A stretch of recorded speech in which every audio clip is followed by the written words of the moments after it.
على فكرة دي أول مرة تكلمني بالطريقة دي. سيبيني في حالي وكفايه اللي حصل. هو إيه اللي حصل؟ انت عارفه كويس اللي حصل. هو أنت يا ساهر هتعمل زي مامتك؟ لان هي دي الحقيقه. وأنا ذنبي فيها إيه؟ ذنبك انك اخته. ومراتك يا ساهر، ولا نسيت؟ لو سمحت يا شاهندة، سيبيني لوحدي عشان انا مش عايز اتكلم مع حد.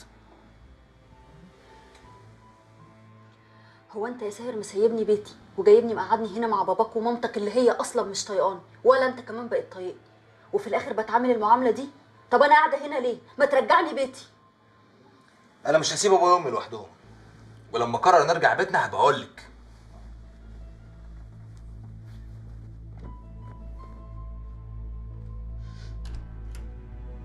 ايه اللي انت عملتيه ده؟ انت اتجننتي؟ اتجننت علشان عايزه اعيش مع جوزي حبيبي كده برضو؟ هي دي وصيه خالي المليجي ليك؟ انا ما قلتش حاجه، بس على الاقل تعرفيني عشان اعمل حسابي. ما انا الشقه الايجار اللي كنت قاعده فيها سبتها خلاص، وقلت اجي اقعد مع جوزي حبيبي واعملها لك مفاجاه. فجأة زي الزفت. زفت؟ وجوزي معاك زفت؟ زفت على دماغك. انت قللت الادب وانا ممكن اطردك دلوقتي حالا. اوكي، من غير ما تطردني يا حياتي انا همشي، بس قبل ما امشي هتطلقني، وعشان تطلقني انت عارف هتدفع لي مؤخري 250,000 جنيه ما ينقصوش جنيه. لولا اعقلي يا حبيبتي. اعقل انت يا قلبي، بدل ما اوريك الجنان الاصلي. ها قلت ايه؟ هقول ايه؟ بيتك ومطرحك يا روحي. ايوه كده يا حياتي. تعادل. السلام عليكم. بوناسيرا سينيوري.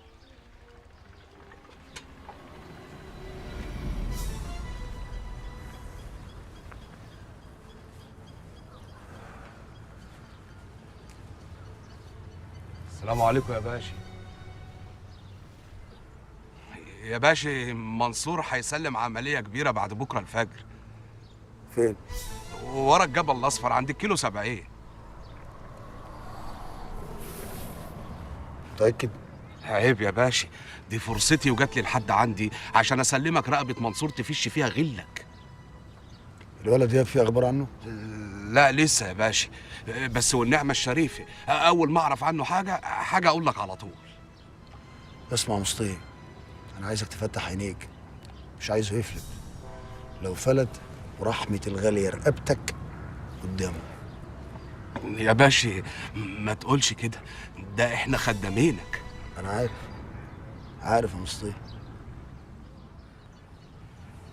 إيه؟ مستني حاجة؟ لا يا باشا، أمشي؟ بالسلامة. أوامرك يا باشا. السلام عليكم.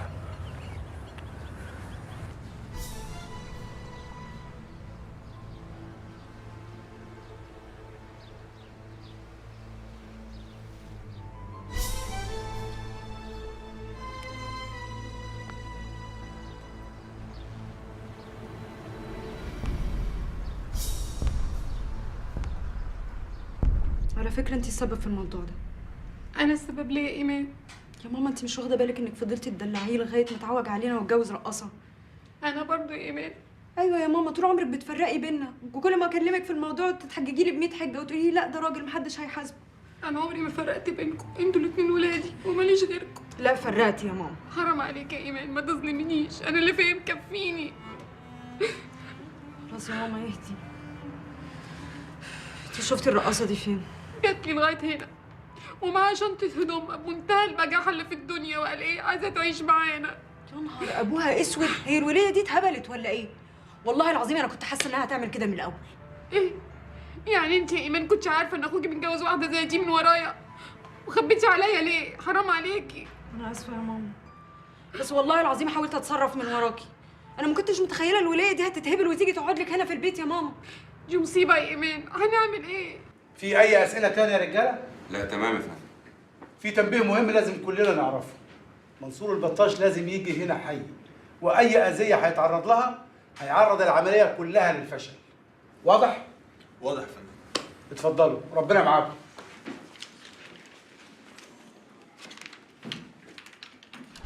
وسام استنى. عمره يا باشا. ما بلاش المأمورية دي يا حسام. سعادتك عارف المأموريات اللي طلعتها كلها في حياتي كوم، والمأمورية دي بالذات كوم تاني. عشان كده بقول لك بلاش.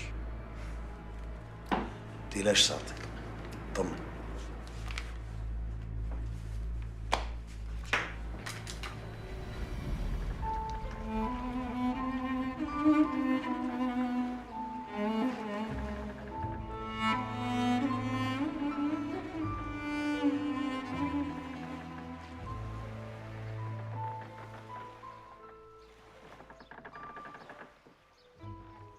بس ممكن اطلب منك طلب؟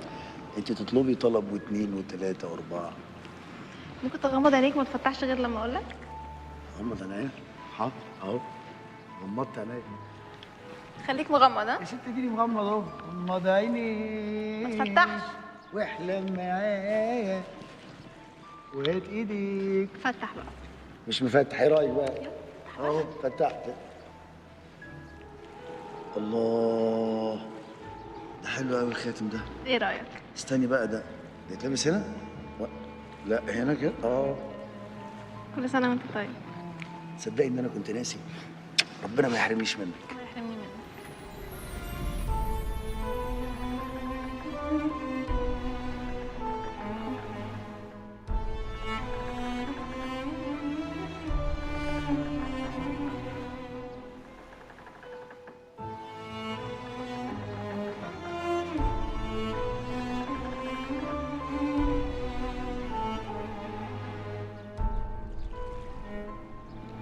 بتبص لي كده ليه؟ مش هقول لك. ما تبقيش رازله بقى، وليه بتبص لي كده ليه؟ مش هقول لك. عشان خاطري. هتقولي هتروحي فين؟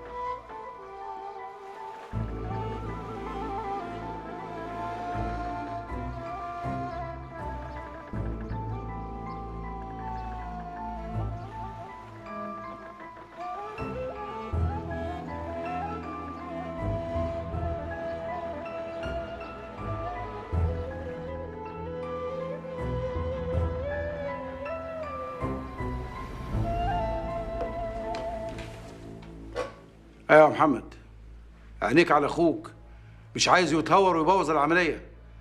انا وافقت اطلعه عشان ظروفه بس. ما تقلقش يا فندم، حسام مهما حصل برضه ظابط عنده خبره وعارف حدوده كويس. ماشي يا سعد، اطمن، احنا كلنا جنبه. ماشي يا باشا، مع السلامه.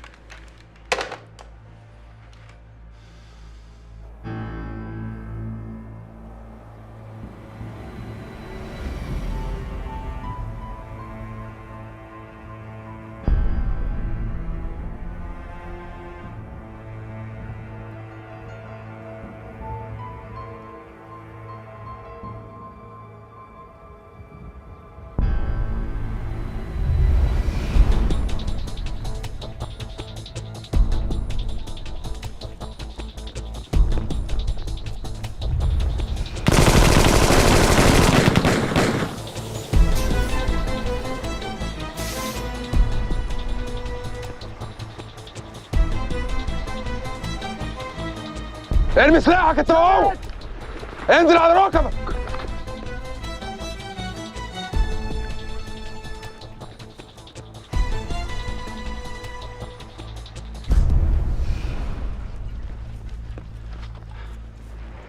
براحتك يا ود الهلال، اقبض عليا، انا طالع وانت ما هتشوفش مرتك واصل.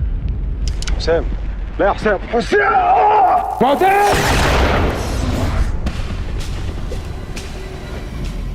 سامحنا معتز،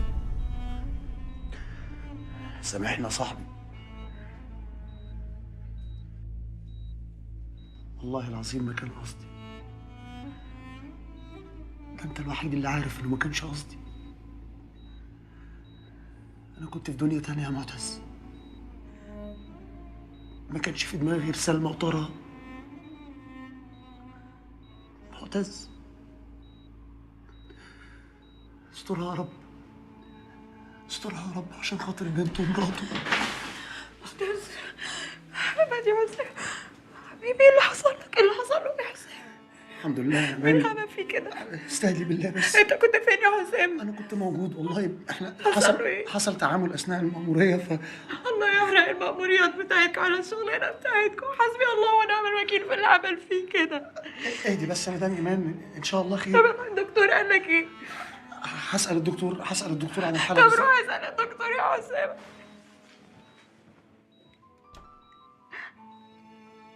ليه يا معتز كده؟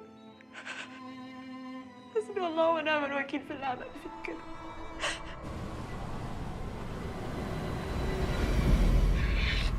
قتلوا الكبير قصد الرجالة دي كلها. كيف يحصل كده وهم واقفين زي البهايم؟ خدوهم على اخوانك وتفرجوا عن بعضيهم. أو يعني منصور الكبير يتحركوا على قطيعه يسيبوه والكلاب بتنهشه. ألف رحمة ونور تنزل عليك يا كبير. عرفت الضابط اللي قتل أبوي؟ كنش دي الضابط اللي قتلنا مرته ورمينا جتته في البحر؟ ايوه هو. هو ماتش ولا ايه؟ ولا ردت له الروح تاني؟ بانه زي الجتت ب7 أرواح. يمين بالله، يمين بالله نخطف روحه قطف، والجزمة اللي داس بيها على رقبة الكبير ندوس عليه هو وعيلته نفر. ومين سمعك يا سيدياب؟ ده انا النار اللي لساها جايده في قلبي من ساعه ما قتل اخويا محروس لغايه دلوقتي. حياة ده وما بقاش حكمت لو ما انتقمتش منيه وخليته يندم على كل لحظه عاش فيها.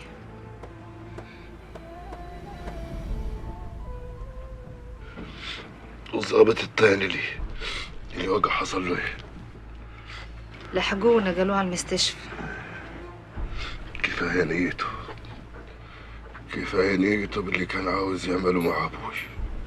نيته بس تخليني أشرب من دمه. نيته. مش لوحدك يا سيدي الناس، احنا كلنا لازم ناخد بطار الكبير من الكلاب دول. حملوني لوحدي دلوقتي، حملوني. وهذا يلا.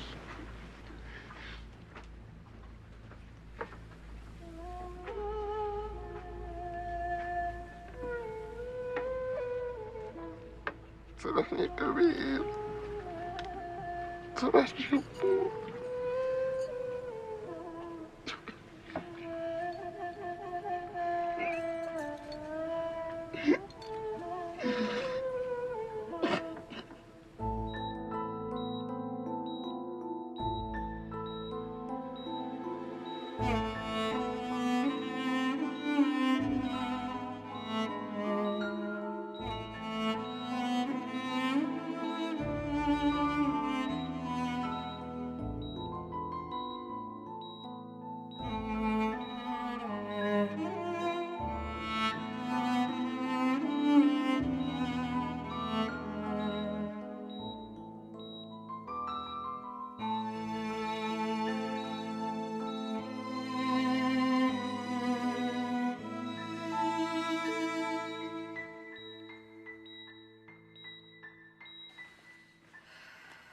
الله يرحمك يا كبير، يبشبش الطوبه اللي تحت راسك. ما كانش يومك يا كبير يا مراري. انا اعمل ايه من بعدك يا ابوي؟ يا ويلي من اللي حنشوفوه في الايام الجايه. مرار طافح الله يرحمه كان مفتري، بس كان ظهر وسند لينا. يا خوفي لما الكلاب السعرانة تنهشف لحمنا وما نعرفوش نسكتها. والعمل يا رجال، مين اللي هيتصدى لأي خطر ممكن يواجهنا ويبقى كبيرنا؟ ست حكمة. خير يا سمار؟ عمك صادق بيه عايزك بره. ما جالش عاوز ايه؟ لا ما جالش. خير، عاوز ايه يا عمي؟ دي طريقة تكلمي بيها عمك يا حكمت؟ جاي اعزيكي واخد بخاطرك. ساعة يكون مشكور، بس يكون في علمك موت الكبير مش هيغير حاجة من اللي كان. وما تتعشمش ان اجي معاك واسيب بيت جوزي واهل ولدي اللي في بطني. ومين قال غيرك ده؟ انت لازم تكوني ببيت جوزك وبولدك. هو مش اللي في بطنك واد بردك؟ العلم عند الله. ان شاء الله يكون واد ويتربى ببيت جده وابوه ويتمرمغ في عزه. يعني انت موافق ان انا اقعد هنا وما فارقش بيتي؟ تبقي خسيسة وقليلة الأصل لو سبتي جوزك وأهله في محنتهم ومشيتي. من ميت المروءة والشهامة دي يا عمي. من زمان، بس انت ما واخداش بالك. وعشان أبين لك حسن نيتي، أنا ما عنديش مانع أرجع لك 30 فدان نصيبك في ورث أبوكي، ولو إنه عرفنا وأنت خابرة ما بنورثش البنات. معقولة؟ هترجعلي أرضك دي بالساهل وعن طيب خاطر؟ طبعا انت بنت اخويا الغالي، بس انا ليا طلب صغير كدك ده. طلبيه؟ ارض منصور البطاش اللي على الزراعيه اللي ملازمه الارض تمام. مالهي؟ فيها 50 فدان، محتاج اضمهم لارضي وهدفع لك الفرق. وانا دخلي ايه؟ هو انا ملوكهم؟ مع الوقت هيبقوا ملكك، انت ام الواد. عمي لو انت نسيت ان دياب لسه عايش. دياب في حكم الميت، ده محكوم عليه بالاعدام، يعني في اي وقت الحكومه تمسكه وتنفذ الحكم، ولو عافر معاهم ديته طلقه ويخلصوا مني. بعد الشر عليه، الشر بره وبعيد. ما تنساش انه جوزي يا عمي. انسى كيف يا بنت اخويا يا غاليه؟ شفتي ان عمك بده مصلحتك بجوازك من دياب. املاك البطاطشه واطيانهم كلها بكره تبقى ملكك انت وولدك. ملكي كيف؟ انت نسيت ان النجيبه مرات جابر عنديها واد هي كمان. هتخولها. يا حصلت اللي بتقولك ده يا عمي. يمين الله لو مسيت شعره مني يكون انا اللي واقفه لك. يا بنت انا رايدك تبقي ست الناس وتاج راسهم وحرة نفسك. طالما بتقولك ده اللي يجبرني اسمع كلامك. قلت لك هرجع لك ارضك من ورث ابوكي، افهمي. ارض البطاطشه اكبر واحسن. تمام، لكن ارض من غير قوه تحميها وتحافظ عليها قلتها احسن. يعني ايه؟ يعني بعرض عليكي اكون ظهرك وتكوني لي وجهه احط بيها يدي على ارض البطاطشه. بيجي هي الحكايه كده. اسمع يا حكمت، انا جاي لك دغري من غير لا لف ولا دوران، وعقلك في راسك تعرفي خلاصك.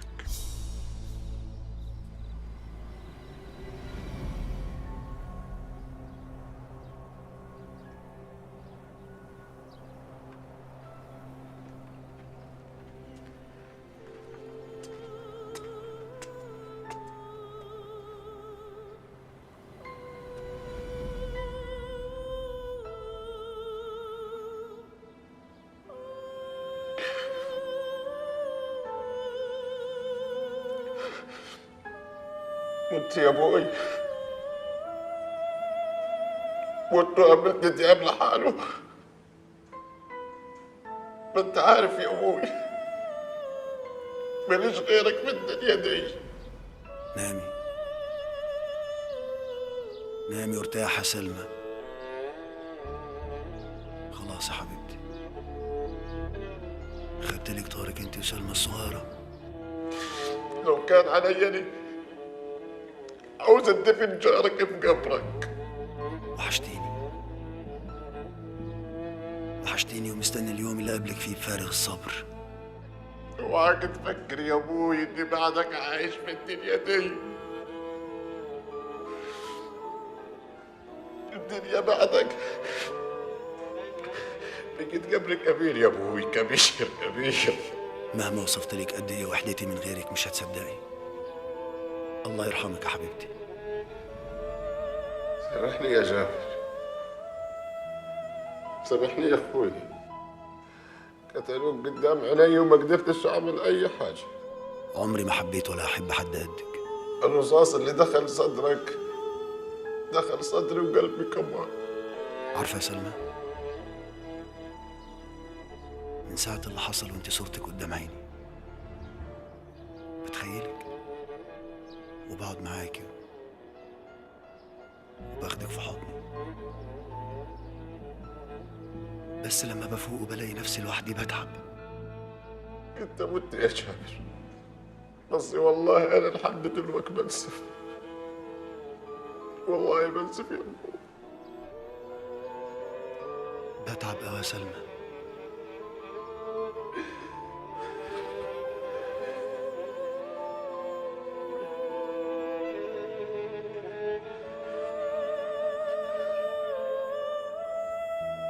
أنا عارف يا أبوي إنك غرقان في قبرك على تارك، وحياة خطفتك اللي قطعت بي.